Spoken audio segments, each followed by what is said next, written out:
ama, ríe, juega, canta y celebra. Cuentas con la gracia de las estrellas. Sueña en grande que la vida es una cometa que te lleva y te eleva si tú te entregas. Si tú te entregas, saber envejecer. Cada año hay 10 millones de casos nuevos de demencia en el mundo. Este septiembre 2022 inicia la campaña Que el Alzheimer no nos detenga. Ahora tú conmigo. Tendremos charlas virtuales durante todo el mes de septiembre, caminatas en varias ciudades del país. El Alzheimer es una enfermedad que incluye a toda la familia. No es fácil, es dura, es compleja, pero es mejor vivirla acompañada. Ellos siempre nos han acompañado a lo largo de toda la vida. ¿Y tú, qué haces para acompañar a tu ser querido con Alzheimer? Busca el calendario de actividades en nuestras redes sociales. Comparte el calendario, toma nota y asiste. Te esperamos. Saber envejecer, saber vivir, es la dulce semilla de lo que está por venir. Saber envejecer, saber vivir, es la semilla de tu porvenir. Saber envejecer, saber vivir. Comparte cada día tu inmenso corazón. Vuélvete viento infinito, hazte canción. Que el mundo sepa del poder de tu amor y que tú diste, siempre diste de ti lo mejor. Saber envejecer, saber vivir, es la dulce semilla de lo que está por venir. Saber envejecer, saber vivir, es la semilla de tu porvenir. Saber envejecer, saber vivir. Tan solo pausa, respira, disfruta de tu paso por la tierra. La vida es invierno y primavera, lluvia, sol, siembra y cosecha. Por eso cuida de tu tierra pa' que florezca. Cuida de tu tierra pa' que florezca. Saber envejecer, saber vivir, saber envejecer, saber vivir, saber envejecer, saber vivir, es la semilla de tu porvenir. Saber envejecer, primavera, lluvia, sol, siembra y cosecha.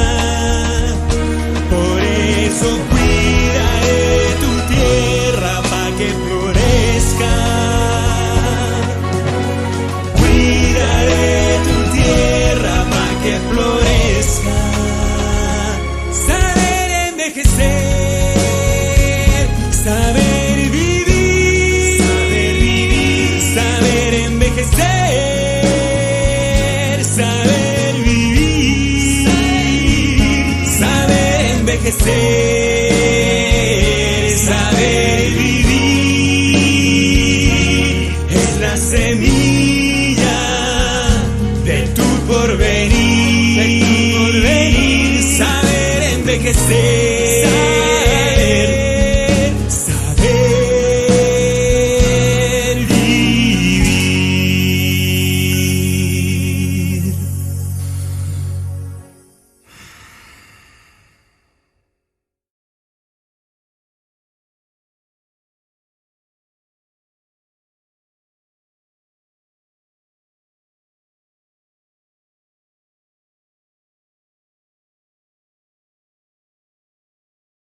Bienvenidos familiares, cuidadores, profesionales de la salud, asociaciones y personas que tienen interés en conocer más acerca del Alzheimer. Hoy estaremos moderando la charla Verónica Faini, gerente general de TASE, María José Añasco, directora del Centro del Día, y mi persona, Cristina Calderón, directora de la residencia TASE. Somos una organización sin fines de lucro creada para contribuir a un mejor desarrollo social y comunitario que apoya a familiares, cuidadores y personas que tienen en su entorno a una persona con la enfermedad de Alzheimer. Esta es la tercera charla que hemos preparado para ustedes en este mes tan importante para nosotros. Del 1 de septiembre al 17 de diciembre tendremos varias actividades de capacitación, información, solidaridad y acompañamiento con herramientas prácticas en favor de las personas con la enfermedad de Alzheimer y demencias similares. En unión con la campaña mundial del Alzheimer que realizan todas las asociaciones miembros de Alzheimer Iberoamérica y Alzheimer Disease International. Recuerden que todos estos eventos son gratuitos y les invitamos a compartirlo.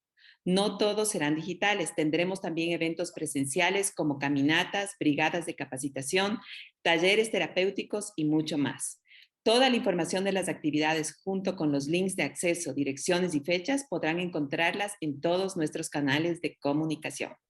María José. Y como parte de nuestro aporte a la comunidad, hemos diseñado para este año un plan de charlas virtuales, una cada mes, llamadas sesiones de corazón, encuentros de aprendizaje y reflexión en donde abordaremos diferentes temáticas que nos ayudarán a entender la convivencia y el manejo de un ser querido con esta enfermedad. Les invitamos a que se unan a estos espacios de crecimiento. Toda la información estará en nuestros canales de comunicación. Nos pueden buscar como Fundación TASE. La charla del día de hoy tendrá una duración aproximada de 1 hora, 45 minutos aproximadamente para exponer el tema y luego tendremos 15 minutos para responder la mayor cantidad de preguntas que podamos. Para ello les pido mantener sus micrófonos apagados y escribir las preguntas en el chat del Zoom. Nosotros las iremos guardando para presentarle al doctor al final de su intervención. Para las personas que no pudieron unirse, estaremos retransmitiendo esta charla en Facebook Live. De todas maneras, la charla también quedará grabada en nuestro canal de YouTube. Vero.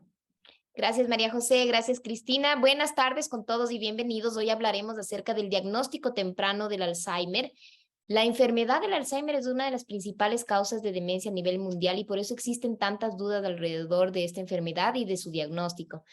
En esta tarde nos acompaña el doctor Pablo Bañati, es médico especialista jerarquizado en psiquiatría, coordinador de neuropsiquiatría del Servicio de Neurología Cognitiva y Neuropsiquiatría, FLENI, docente responsable de la carrera de Neuropsicología Clínica en la Universidad de Buenos Aires, profesor titular de psiquiatría en la Facultad de Medicina de Mar del Plata, en Buenos Aires, Argentina, e investigador del proyecto DIAN en Washington University. Doctor Bañati, nuevamente muchas gracias y bienvenido. Es un honor para nosotros tenerle en esta sala. Hola a todos, hola Latinoamérica. Solo agradecer a la Fundación TASE nuevamente estar con ustedes, para mí un gusto, y dar la oportunidad de llevar un tema tan importante en un mes tan importante como es el mes del Alzheimer en todo el mundo, para todos nosotros comprometidos con esta enfermedad. Así que les agradezco muchísimo y es una oportunidad para mí de difusión que valoro enormemente. Bueno, si me permiten voy a compartir pantalla. Muy bien. Perfecto, está perfecto. Ya se ve bien, ¿no es cierto? Bien. Vamos a quitar esto.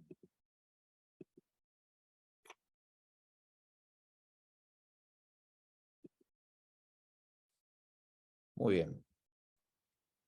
Bueno, esperen que tengo que sacar con el costado que me quita la visión.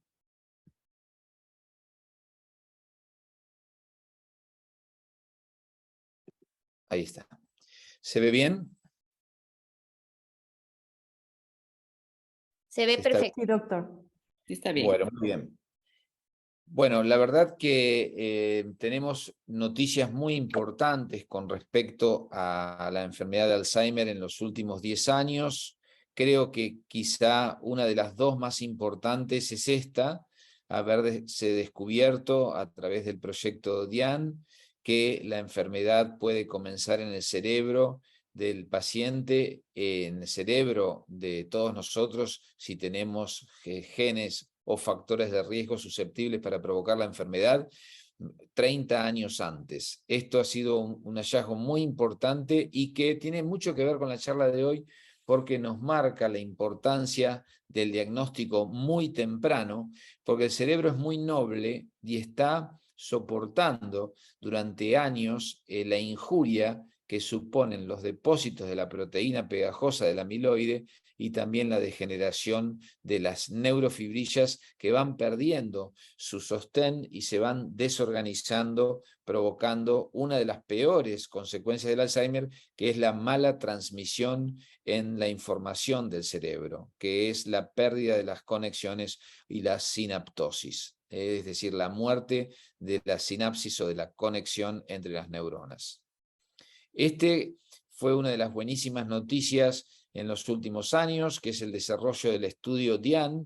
El estudio DIAN es el estudio internacional desde la Universidad de Washington, San Luis, que estudia al Alzheimer genético. El Alzheimer genético es solamente hasta el 2% del total de los Alzheimer, pero es un verdadero laboratorio para estudiar la enfermedad y así fue como se pudo conocer lo que recién comentábamos. El estudio DIAN es muy importante y se ha desarrollado en todo el mundo. Es la red de Alzheimer de origen hereditario dominante. Quiere decir que son grupos de familias, ese 2%, que cada integrante va a tener la posibilidad de tener el gen y el 50% de probabilidades de tener el gen, y si tiene gen positivo para Alzheimer dominante, va a desarrollar la enfermedad 100%.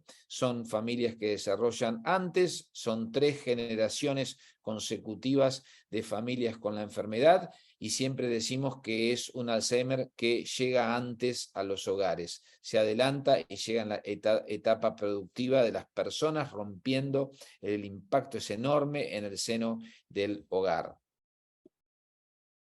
En Argentina, que formamos parte de este grupo, verdaderamente es una gran historia humana de un pequeño grupo de personas. Nosotros encontramos un genograma de familias en la provincia de Salta, en Tacopozo. Realmente esto fue muy impactante. Seguimos el estudio, tenemos el honor, el orgullo de que Randall Bateman, el PI, el investigador principal y responsable de todo el estudio DIAN desde la Universidad de San Luis, va a venir a Salta y quiere ir a Tacopozo en el próximo mes de noviembre. Esto es un espaldarazo enorme para, no solo para la Argentina, sino para toda la región, y es la esperanza. Piensen que familias de estos pequeños pueblos y comunidades de Salta o del Chaco, de las provincias argentinas, están empezando a tener la esperanza de participar en lo que se denomina el DIAN-2 o DIAN-2, que es el Trial Unit, que son los estudios con drogas modificadoras de enfermedad, y entonces estos jóvenes podrán quizá retrasar la progresión de enfermedad y sortear la historia ineludible que tenían estas familias con el Alzheimer. Aquí vemos la foto de Natalia, una de nuestras pacientes de 38 años con Alzheimer genético, que se animó a tener a su hijo recién nacido en la pandemia y con una enorme alegría y con una visión prospectiva de esperanza. Aquí tienen en detalle una placa que nos está mostrando en el cerebro de arriba esta progresión en los 20 años. Pueden mirar abajo cómo se va viendo desde los años de comienzo y sigue dando vueltas el reloj en los años, y arriba se puede ver el biomarcador de la Universidad de Pittsburgh para el amiloide, para la proteína pegajosa del Alzheimer. Este biotrazador que se pega al amiloide nos está mostrando cómo el amiloide progresa de una manera difusa a través de todo el encéfalo. En el medio vemos un biomarcador funcional, fisiológico, que es muy específico para mostrar daño y muy inespecífico en cuanto a las etiologías.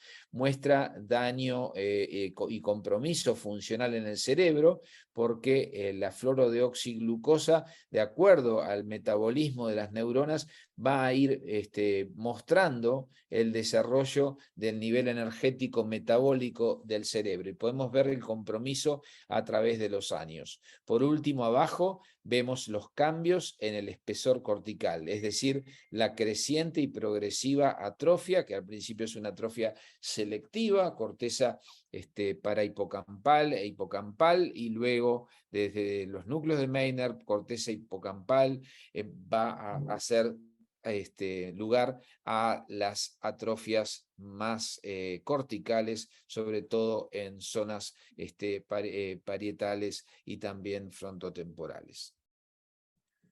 Aquí vemos el foco y una de las placas importantes en lo que tiene que ver con diagnóstico precoz, los famosos estadios predemencia en las fases de la enfermedad de Alzheimer, donde hablamos de Alzheimer sin Alzheimer, es decir, cuando nosotros tenemos ya determinada enfermedad, pero sin una expresión clínica, en etapas preclínicas.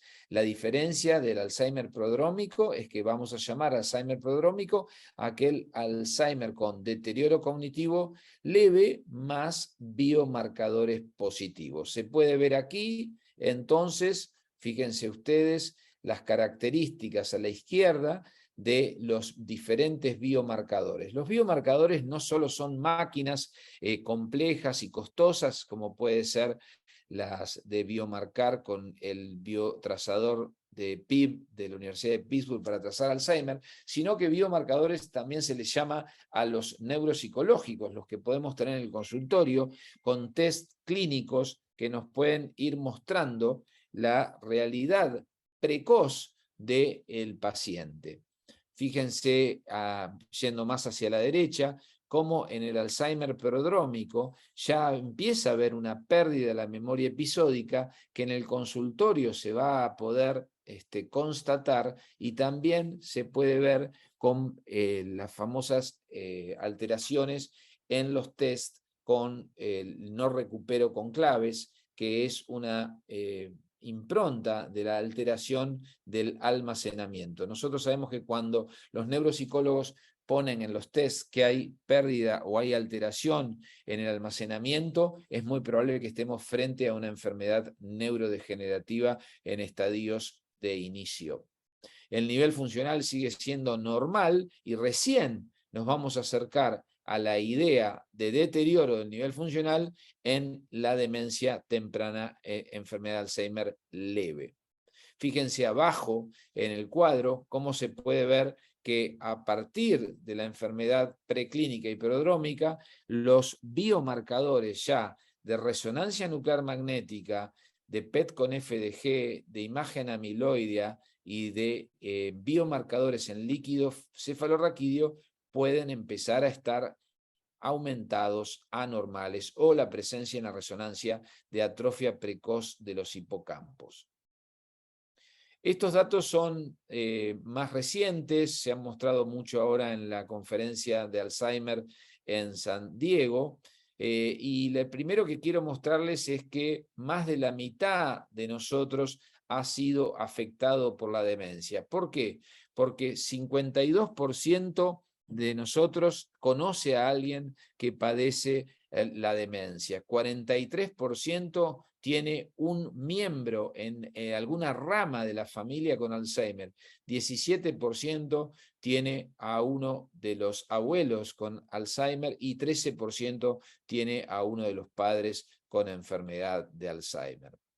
El diagnóstico temprano o precoz ha abierto uno de los desafíos éticos modernos en demencias. Antes los desafíos éticos eran solamente sobre la supervivencia, si había que alimentar o no a los pacientes fuera de sus deseos, ya con cánulas o con el botón gástrico, o si van la heredabilidad en cuanto a lo económico, la capacidad de testar. Y ahora hay un nuevo paradigma ético que es si se le dice al paciente en diagnóstico muy temprano que su enfermedad es una demencia. Y entonces tenemos que saber si la gente quiere conocer acerca de su riesgo de desarrollar demencia. Y fíjense este dato 2021, casi el 75% quiere saber o quiere escuchar acerca de la demencia.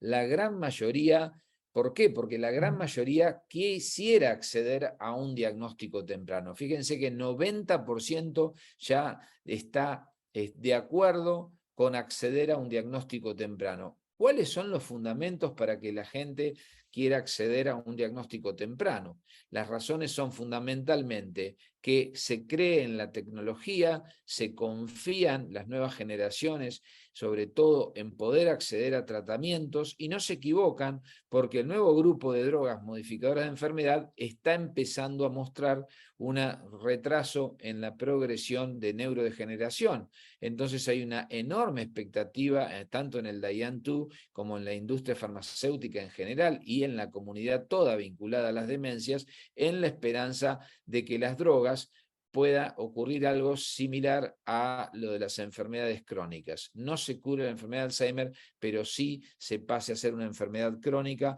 con muchos más años de buena calidad de vida. Otra de las razones para querer acceder a un diagnóstico temprano es el hecho de poder tomar decisiones autónomas sobre la propia vida.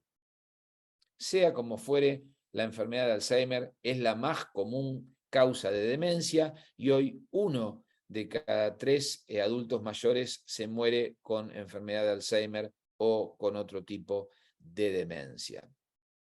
Así entonces, cuando hablamos de diagnóstico precoz, hablamos de prevención primaria, ahí hablamos de prevención secundaria y hablamos de llegar a la expresión de la enfermedad en sus etapas sintomáticas, leve, leve a moderada y moderada a severa. Pueden ver aquí de nuevo lo mismo, prevención primaria, que se trata de retrasar el comienzo de la patología de Alzheimer, de disminuir la producción de A-beta y de prevenir la formación de los ovillos. Es decir, que aquí sería la prevención primaria con drogas modificadoras de enfermedad. La prevención secundaria en etapas preclínicas tiene la misión de retrasar ya el comienzo de síntomas de deterioro cognitivo en individuos que ya evidencian biomarcación de patología. Entonces ahí también se puede provocar el decremento, la disminución de la carga de beta amiloide acumulado, el decremento de la neurodegeneración con agentes que sean neuroprotectores o agentes anti-tau. Y la prevención terciaria y el tratamiento es, en el diagnóstico más precoz que se le pueda, poder actuar con el retraso de la progresión de la demencia, equilibrando el sistema de neurotransmisores que empieza a desacoplarse en un cerebro ya más impactados, poder provocar una potenciación de la estimulación cognitiva y de la arborización dendrítica para sostener la reserva cognitiva lo más que se pueda y neuroproteger previniendo el daño y la muerte neuronal. Es decir, todo lo que pueda retrasar la progresión de la demencia ya establecida, desde lo más temprano posible, año por año, tratando de llevar la mejor calidad de vida a los pacientes. Yendo ya a el workup, la progresión de pasos para llegar a un diagnóstico precoz, no nos tenemos que olvidar que el concepto tradicional de demencia ya es muy antiguo. Pensar que son compartimientos estancos donde solamente tenemos Alzheimer puro, tenemos demencia vascular pura, que ya sabemos hoy que la demencia vascular pura es menor al 10%, la demencia de cuerpos de Lewy pura u otras demencias. Hoy, desde hace ya más de 10 años, el concepto de demencia es de un grupo de proteinopatías que pueden estar también vinculadas a daño cerebrovascular, pero que muchas veces coexisten. Podemos encontrar en cerebros de pacientes fallecidos con enfermedad de Alzheimer muchos cuerpos de Lewis, de una alfa-sinucleinopatía. Y también podemos encontrar en pacientes con Alzheimer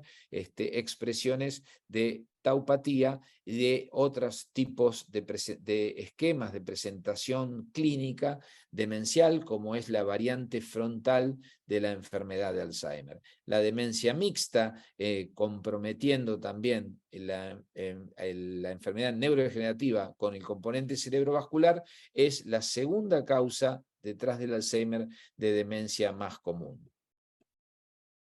Entonces, el síndrome que ocurre en la demencia es un paraguas, el síndrome demencial es un paraguas, es un término usado para describir un abanico de síntomas asociados con deterioro cognitivo, pero no nos alcanza con eso. Vamos a tratar de especificar frente a qué patrón principal de demencia estamos. Ahí fíjense que figura lo que yo les decía, la demencia de Alzheimer principal, luego la demencia mixta, se le llama allí vascular, pero es demencia mixta con componente vascular, Lewy Bodies y luego frontotemporal, que ha crecido en el conocimiento y en el diagnóstico con lo que era 20 años o 15 años atrás. Aquí tenemos el algoritmo recomendado para comenzar frente a la sospecha de un paciente que presenta deterioro cognitivo posible o queja cognitiva. Vamos a realizar una buena anamnesis, un buen examen físico y vamos a usar test cognitivos de screening. Luego vamos a ver un poco más en detalle esto. Y frente a este paciente, con ese workup, con ese seguimiento sistemático de evaluación que comprende la anamnesis, no solo del paciente, sino también de los familiares para medir el nivel funcional que está teniendo el paciente, si es el mismo de siempre o si ya es otro sujeto o está cambiando, el examen físico implica el neurológico, el examen psiquiátrico y los test de bedside o test de screening. Al lado de la cama o test de screening en consultorio, son llamados test de screening. Si entonces está alterada la cognición, vamos a decir si el paciente tiene deterioro cognitivo, y si no está alterada, el paciente está normal. Si está alterada, vamos a ir hacia la batería más completa de deterioro de examen neurocognitivo, y si ya esa batería es normal, podemos ratificar y consolidar que ese sujeto tiene que ser nada más un sujeto que va a control esporádico, pero que está normal. Ahora, si la evaluación neurocognitiva muestra alteración, tenemos un deterioro cognitivo que vamos a ver si ese deterioro cognitivo es suficiente para alterar o no el nivel funcional del sujeto. Si no altera el nivel funcional del sujeto, vamos a hablar de un deterioro cognitivo probablemente leve, porque sabemos por definición que el deterioro cognitivo leve no es la queja cognitiva corroborada por un informante. Nosotros la hemos constatado en el consultorio, pero no tiene alteración del nivel funcional. Si tiene alteración del nivel funcional, cumple los criterios de definición de lo que es una demencia. Y allí nosotros vamos a tener que hacer el mejor diagnóstico diferencial, munidos de pruebas de laboratorio y de neuroimágenes, para saber, como les decía antes, qué tipo de demencia tenemos enfrente. Si más de perfil neurodegenerativo, si más de perfil vascular, o tiene la peculiaridad de conformar un patrón de Lewis, un patrón frontotemporal o de otros tipos de demencia más específicos. Entonces, continuando, o mejor dicho, haciendo con más precisión la detección del diagnóstico temprano, sabemos que la clínica sigue siendo de gran utilidad. Una evaluación sistemática debe incluir una buena historización de la propia persona, la historia o antecedentes familiares, que tienen que ser más interrogados que nunca, porque la verdad que hemos encontrado en los últimos 20 años muchísima información de la importancia de la genética. Evaluar el estado mental y cognitivo con instrumentos validados, provocar el mejor examen físico, neurológico y psiquiátrico. Luego vamos a ver la importancia de los cambios conductuales en el diagnóstico muy precoz, y una buena historia psicofarmacológica. Recuerden que muchas veces fármacos o drogas de abuso pueden estar provocando un síndrome similar a una demencia, y revertir luego que esto se ha retirado, sobre todo medicaciones con potente poder anticolinérgico.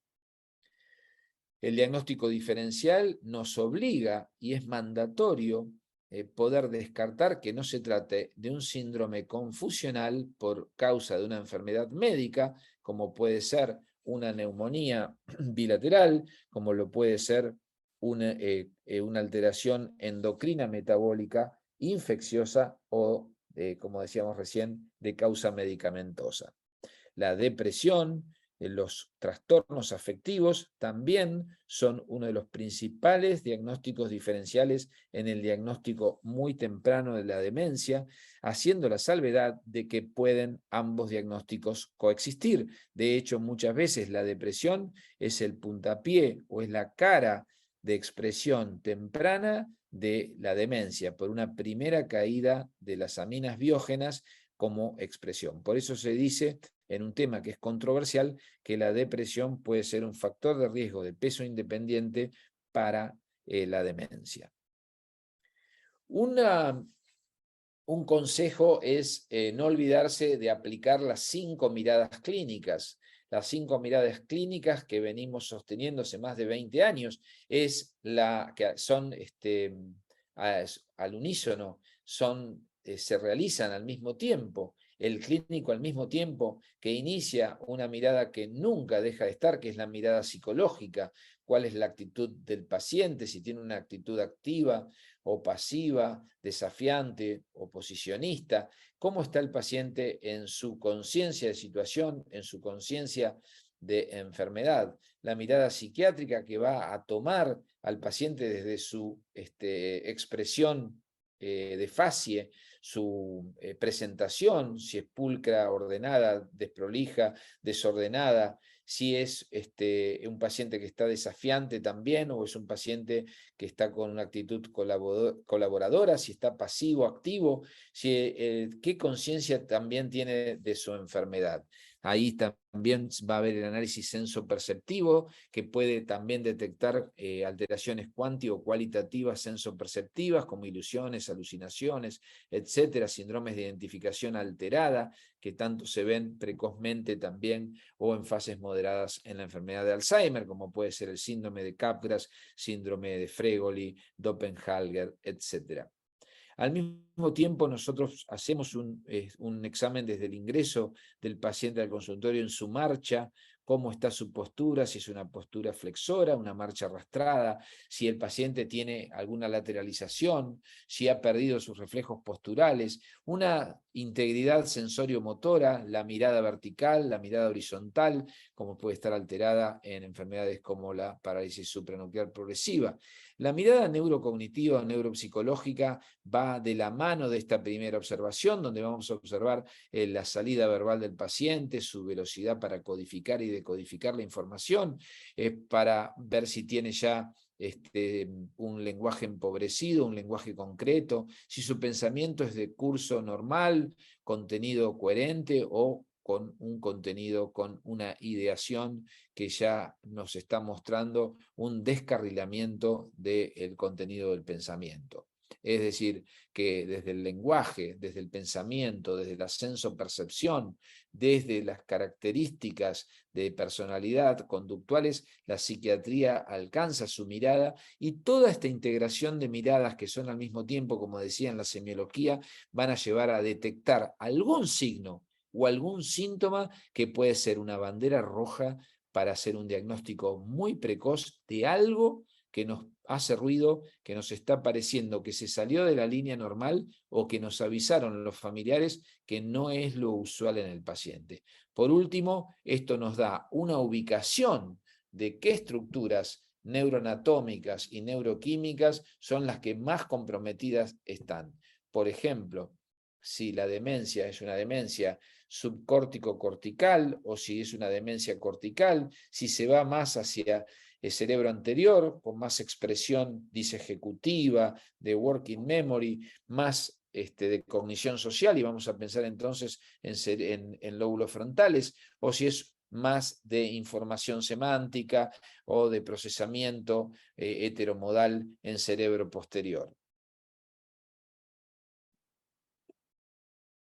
Les decía que no todo es memoria en el diagnóstico muy temprano de la demencia. Fíjense esta serie de John Hopkins, de Peter Robbins, Kostas Likitsos y Steele, que está mostrando que dentro de los signos y síntomas claves en la evaluación de la demencia, los síntomas y cambios en la conducta forman un patrón enorme dentro de estas especificaciones de diagnóstico clave en la evaluación de la demencia. Es decir, darle mucha importancia a los cambios tempranos en la personalidad premórbida, por eso hay que saber cómo el sujeto era y cómo cambió o cómo está cambiando.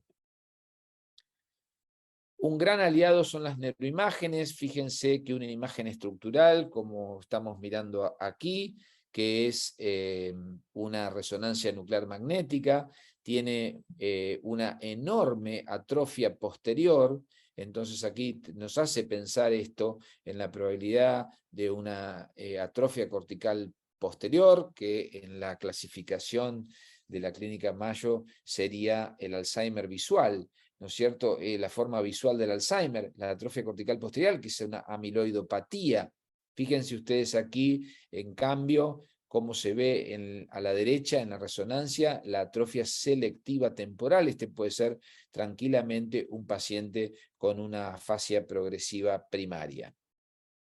Las pruebas cognitivas validadas en América Latina, aquí vemos en esta placa de Agustín Ibáñez, muy buena, donde se pudo ver que algunas de las pruebas ya están validadas y se rescata el Mini-Mental, el MoCA, el Addenbrooke, el Mini-Cog, la batería de evaluación frontal, el reloj, es decir, muchísimas que nos sirven para enormemente detectar el diagnóstico precoz en nuestros pacientes, y munido a las 5 miradas nos van haciendo realmente un arsenal de posibilidades para llegar al diagnóstico más temprano.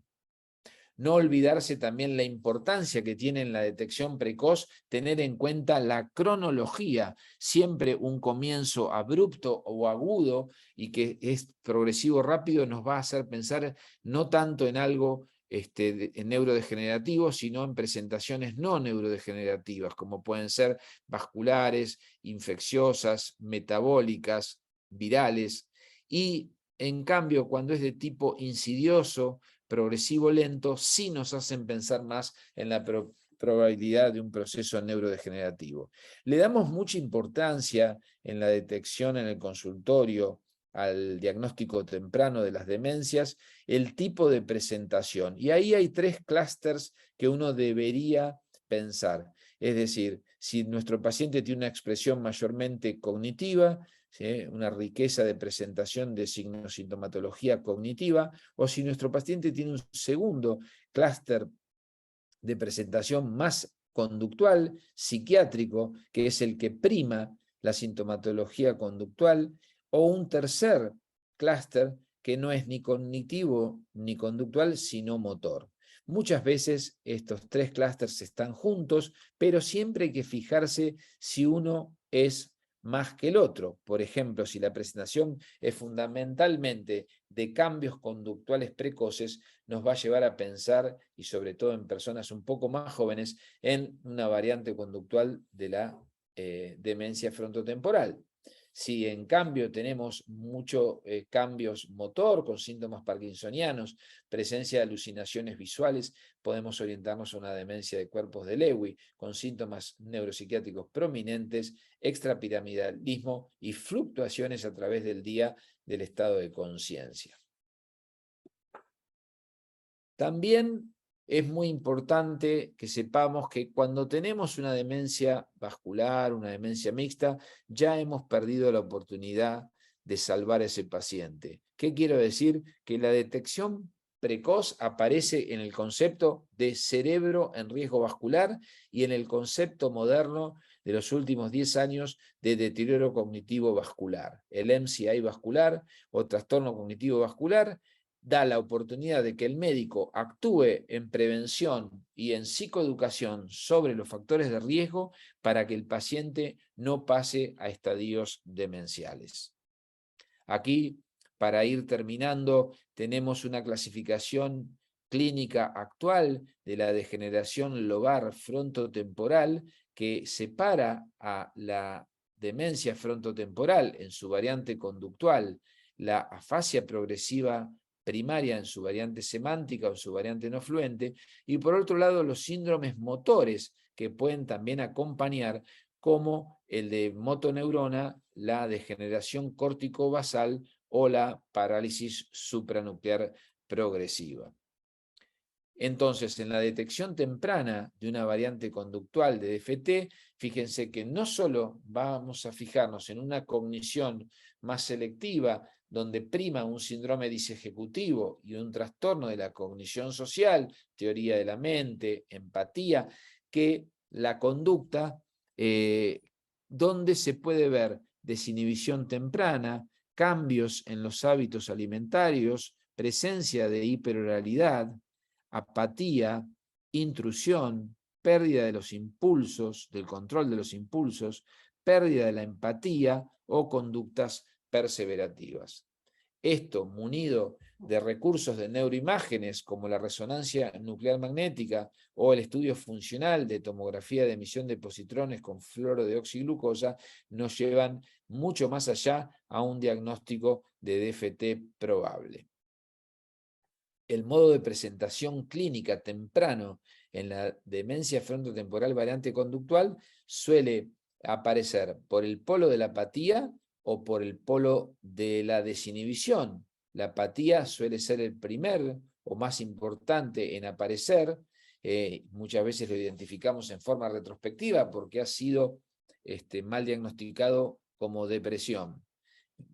Y la desinhibición es la segunda forma de presentación en frecuencia y se va a caracterizar por conductas aberrantes, manierismos, bizarras, impulsivas, va a generar mucho más distrés a nivel familiar y lleva a una consulta mucho más precoz. Suele ser, lamentablemente, mal diagnosticado como un síndrome de excitación psicomotriz o debido generalmente a cuadros de alienación, psicosis, etc.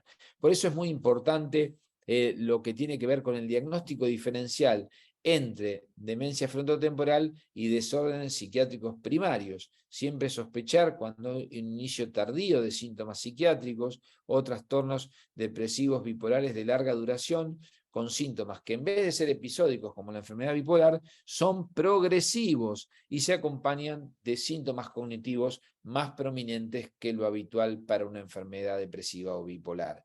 El inicio tardío con síntomas psicóticos también es otra prueba de diagnóstico diferencial con la enfermedad psiquiátrica primaria. También sospechar de aquellos que inician tardíamente síntomas obsesivos compulsivos y conductas impulsivas, y también el solapamiento real de las patologías, porque, por ejemplo, un paciente que tiene un trastorno bipolar, no olvidarse que tiene la probabilidad también de ser un primer fenotipo para un posterior desarrollo de una demencia frontotemporal que estaba anteriormente genéticamente determinada. Bueno, he querido hacer un repaso desde el principio hacia el diagnóstico del consultorio, la detección temprana y llamar la atención de las oportunidades que se pueden crear a través del concepto de llegar antes y sobre todo para ello se necesita la pasión por explorar. Muchísimas gracias y quedo abierto a las preguntas. Muchas gracias, doctor Bagnati, por tan valiosa información y por presentarnos conceptos tan actuales. Pienso que han resultado de gran valor para todos. Bien, tenemos varias preguntas. Tenemos personas conectadas desde varios países, Argentina, Guatemala, Perú, Nueva York, Colombia, bueno, varios países, y nos han planteado diversas preguntas, así que trataremos de contestar el mayor número posible. Y bueno, la primera pregunta es de Cira y nos consulta. En el caso de sospechas por la presentación de ciertas conductas o comportamientos en un familiar, ¿cómo podemos persuadir a la persona para hacer una evaluación? Si ésta se rehúsa, no quiere escuchar de evaluaciones y mucho menos de conocer un diagnóstico. Doctor. Es una pregunta muy buena, es muy actual, sucede siempre. Allí un consejo de experiencia es que se suele hacer lo que se llama las white lies, ¿no? Las mentiras blancas o piadosas, donde puede ser que se lo lleve por alguna excusa médica de otra índole que no sea la del cerebro. Un control de algo que ustedes perciban que siempre le ha importado al paciente. Si al paciente le ha importado su piel, hacer la consulta pensando que lo llevan al dermatólogo. Si al paciente le ha importado mucho su estética, hacerlo por ese lado. También otra de las excusas es un control periódico de salud, un chequeo clínico. Eso suele resultar también como una probabilidad. El otro, si nada de esto es posible, el otro que utilizamos es que vaya como acompañante y que en realidad el que consulta es el cónyuge y luego se lo va metiendo en la entrevista, se le va torciendo el brazo para el lado de él y siempre puede llegar a ser de utilidad, sobre todo si el médico granjea una simpatía con el paciente. Puede terminar diciéndole, bueno, ya que estamos lo reviso a usted, eso se lo hago gratis.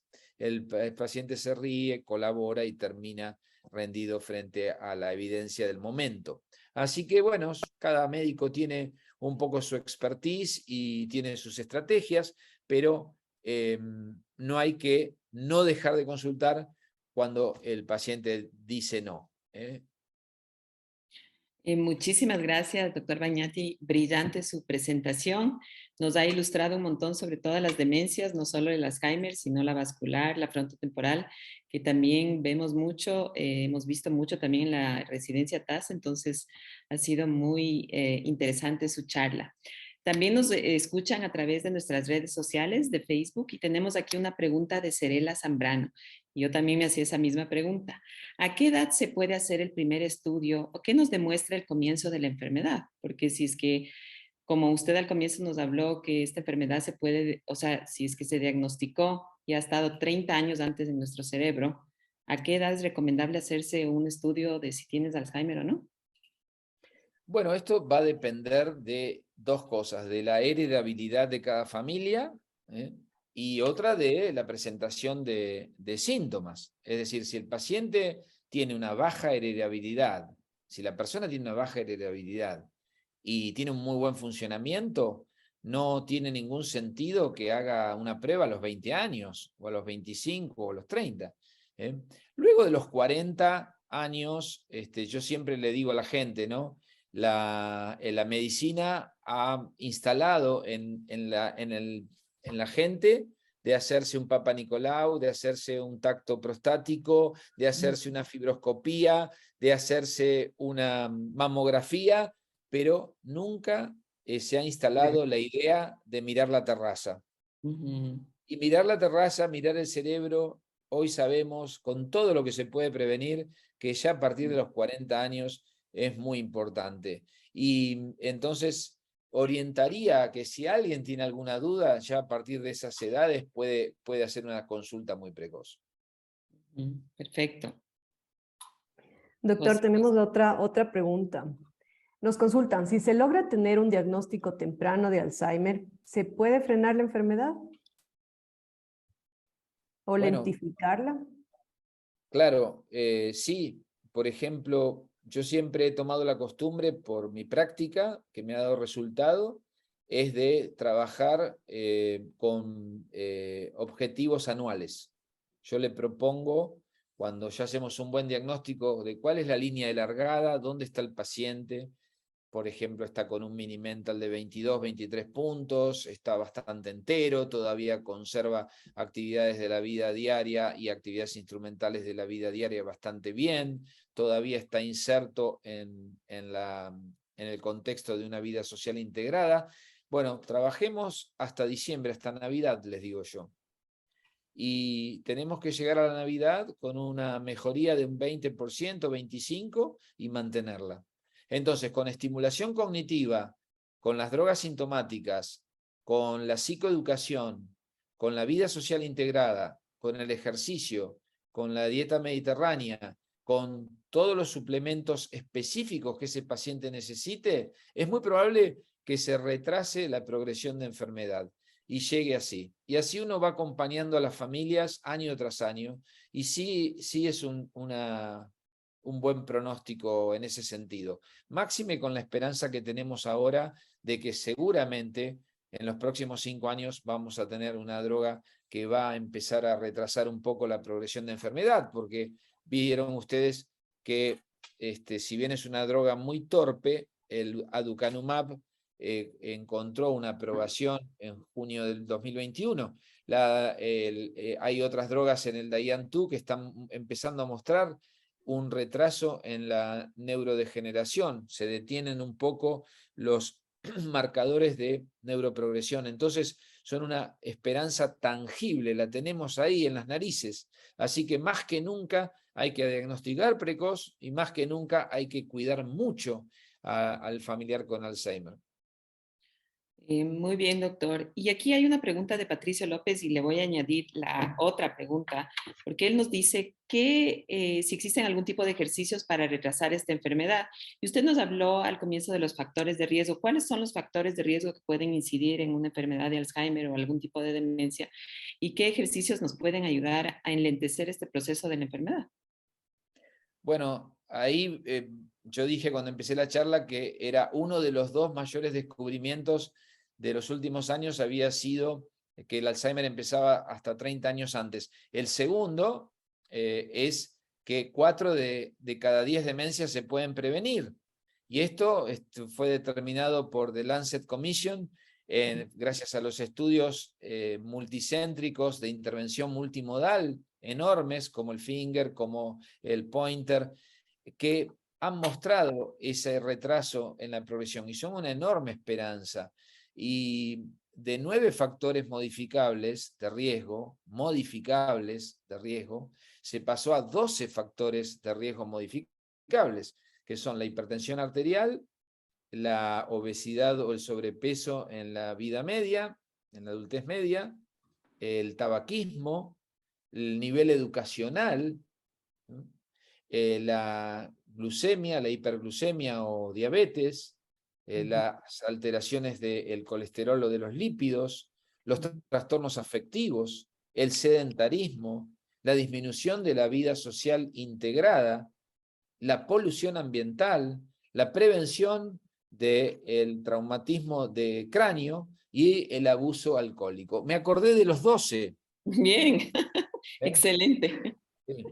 De tanto repetirlo, porque realmente es enorme. Me encantó en el video, les quería decir, el video de Tase, me gustó mucho la señorita que dice, ¿qué estás haciendo vos por el Alzheimer?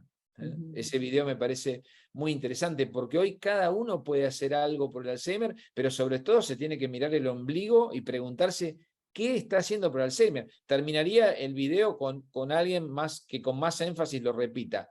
¿Qué estás haciendo con el Alzheimer? Porque realmente hay muchísimo ahora para hacer, muchísimo. Si nada más con estos 12 factores alguien no mueve un dedo y con las prioridades que hay de diagnóstico precoz y con las prioridades que tenemos de esperanza en las nuevas drogas, es una verdadera revolución. La prueba está en todos ustedes, en esta fundación, me encantaron los chicos, los enfermeros ahí de la residencia también. Muy bueno, me gustó mucho ese video. Muchas gracias. José. Qué bueno, doctor.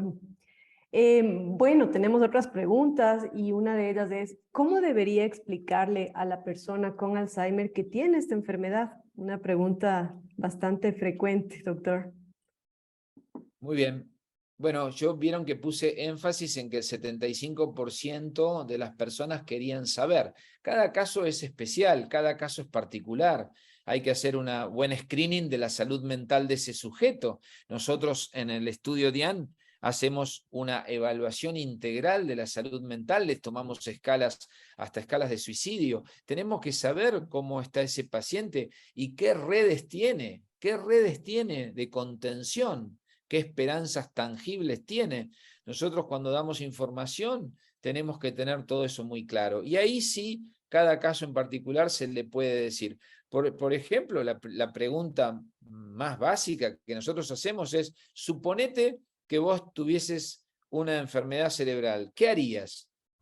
Y ahí tenés una muy buena pesquisa de qué te contesta la persona. Ni siquiera con la necesidad de nombrar la palabra Alzheimer. Suponete que vos tuvieses una enfermedad cerebral progresiva, ¿qué harías? Te enterás que la tenés, ¿qué harías? Y yo me pego un cuetazo, te dice alguien, como se dice aquí en Argentina, ¿no? Yo me pego un cuetazo. Y otro te dice, bueno, seguiría viviendo, como dijo Ronald Reagan. Ronald Reagan tuvo la valentía de decir, me han dicho que tengo la enfermedad de Alzheimer, voy a hacer lo mismo que hice hasta hoy. Me levantaré a la mañana con mi compañera Nancy y lucharé por mi país.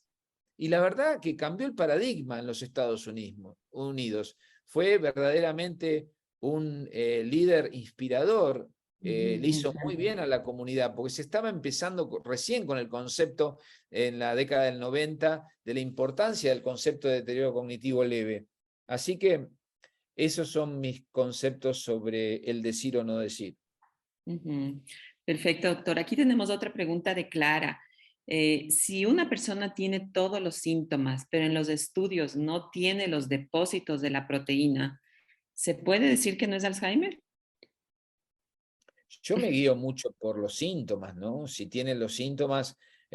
Ahora, en cuanto al Alzheimer, si tiene amiloide positivo, es un paciente para controlarlo muy de cerca si es que no tiene ningún síntoma, mirarlo. Y si tiene síntomas y no tiene Alzheimer, hay que mirarlo y seguirlo también. No me confiaría.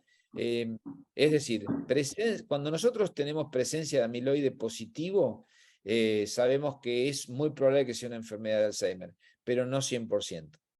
Ahora, si el paciente no lo tiene y tiene síntomas, ese paciente hay que seguirlo siempre. No hay que confiarse. No hay que confiarse. Así es. José, no se te escucha. No se te escucha. Ay, gracias. Sí. Doctor, le decía que nos preguntan también acerca de las pruebas genéticas. ¿Se puede decir que si un resultado es positivo y se van a presentar los síntomas o puede ser que no se desarrolle la enfermedad?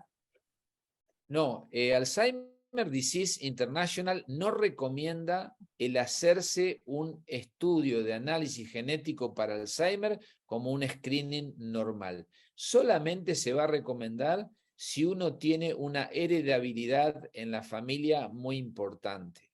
Entonces, el poseer un APOE4 con un alelo de riesgo te da positivo, bueno, vas a tener un porcentaje mayor de probabilidad de tener la enfermedad. Pero tenerlo, por eso Alzheimer Disease International con muy buen sentido común recomienda no hacerlo, vos te lo haces, te da positivo, no quiere decir que vas a desarrollar la enfermedad. Entonces vivís más estresado, porque tenés ese resultado y en realidad por ahí te pasaste toda la vida y nunca tuviste Alzheimer. Entonces, si alguien se lo quiere hacer, se lo debería hacer si tiene, para mí, las razones genéticas para que tenga sentido hacérselo. ¿Y qué sentido puede tener?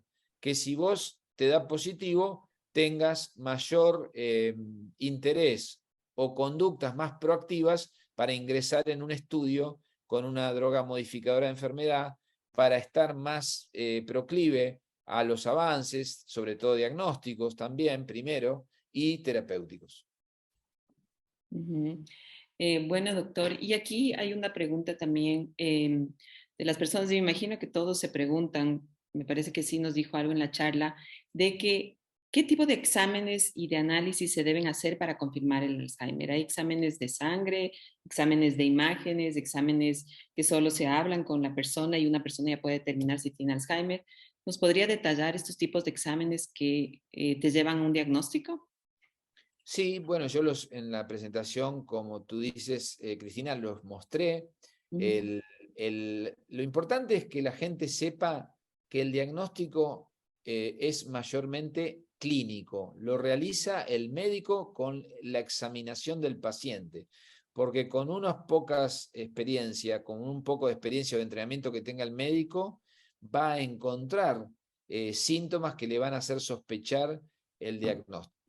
Es muy importante el laboratorio, el examen de screening de sangre, como se hacen para cualquier enfermedad, y una neuroimagen con la batería neuropsicológica. Entonces, son 4 pilares para el diagnóstico que generalmente, pasando esa malla, nadie se escapa del diagnóstico de demencia. Examen clínico con las 5 miradas que yo dije, del especialista, laboratorio, batería neurocognitiva y una neuroimagen. Eso va a agarrar con el medio mundo a el 90 y pico % de los peces. Perfecto, perfecto. Muchísimas gracias, doctor Bagnati. Hemos concluido esta charla. No sé si quiere dar un último mensaje para realizar ya el cierre de la misma. Le agradecemos muchísimo por su participación. Bueno, la oportunidad de volver a saludar a toda Latinoamérica, agradecer a los que se acercaron para esta charla, que difundan lo que se vio en el video, en las palabras de ustedes y en la conferencia, porque estamos frente a un escenario más que auspicioso para doblarle el brazo a las demencias en los próximos 10 años. Muchísimas gracias. Gracias, doctor, y gracias a todos. Esperamos que esta información haya sido de gran beneficio. En septiembre, Mes Mundial del Alzheimer, personas de todos los rincones del mundo se unen para crear conciencia y desafiar el estigma que persiste en torno a la enfermedad. Y, por supuesto, la Fundación TASE se suma a esta iniciativa con la gran campaña Que el Alzheimer no nos detenga 2022, ahora tú conmigo. Durante todo el mes tendremos varias actividades como caminatas, charlas virtuales, documentales, brigadas de capacitación. Para conocer más, les invitamos a visitar nuestra página web www.fundaciontase.org en la sección Eventos Mes del Alzheimer 2022 y a seguirnos en todas nuestras redes sociales. Recuerden que todas estas charlas están grabadas en nuestros canales digitales. Agradecemos a nuestros auspiciantes por el apoyo, especialmente a Comunicaciones Sin Fronteras y a FIBECA.